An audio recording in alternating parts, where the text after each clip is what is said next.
गाँ रे चित्कार करुछि शव सबु जानी चुप प्रशासन हटहटा लोके पारंडारे कटुछि दिन सड़क दुर्घटना हेउ कि कोनोसी अघटना एठी एमिति कटे परिवार और संपर्कियों दिन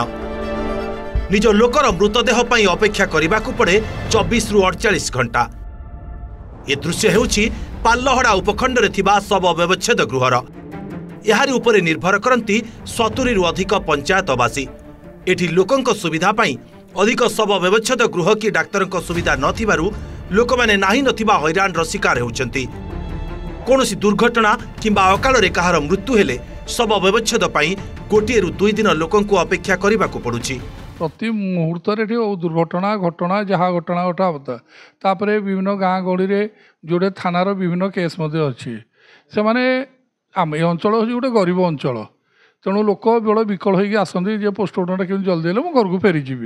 कि एठे थिबा तलशाड़ी कर्मचारी से तो जमा कम कर शव व्यवच्छेद गले आम गार्डियन माने पूरा हैरान माने सब कहूँ जोटा कि दिने 2 दिन 3 दिन लगिबार नजरी अच्छी तेणु आम प्रशासन को राज्य सरकार को अनुरोध करुचु खमारठारे गोटे शव व्यवच्छेद गृह प्रतिष्ठा करंतु एवं नचेत पाल्लहड़ा जो शव व्यवच्छेद गृह अच्छी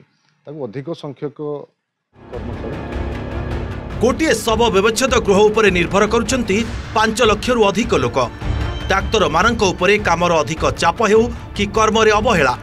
मृतदेह व्यवच्छेद और स्वास्थ्य सेवा पाइबारे लोकमाने नाही नथिबा हैरान हेउछंती। अन्यपटे प्रत्येक दिन एठारे गोटे रु 5टी शव व्यवच्छेद करा जाउथबा जणा पड़िछि। तेबे एने उपजिल्लापाल कहिसंती घटना विषय से अवगत अछंती किंतु सेठारे केमिति व्यवच्छेद चलिछि ताकू तदंत करिबाकू एक टीम पठाइबे और समस्यार समाधान करिबे। शव व्यवच्छेद रे आगु ठीक ठाक थिला एबे बोधे स्टाफ कर टिके कमी अछि आमे प्रशासन मेडिकल प्रशासन संगे डिस्कशन करिके कंसर्न मेडिकल ऑफिसर संगे मु डिस्कशन करिके ताकू यथाशीघ्र ताकू समाधान करने को चेष्टा हमर ऑफिसर को पठै छी आज्ञा सर तो जानि छी रोगी बारे फिजिकल असुविधा होते मैं कोन बुद्धि के मते कहले आज्ञा सर मो अकॉर्डिंगली हम एटू डायरेक्टली ताकर प्रशासन अवहेला निरुपाय स्थानीय लोके लोकंक एही समस्यार समाधान केबे हेबो और 70 रु अधिक पंचायतवासी केबे उपयुक्त सुविधा पाइबे ताकू ही अपेक्षा। पाल्लहड़ारू रजनीकांत महाराणा रिपोर्ट ओटीवी।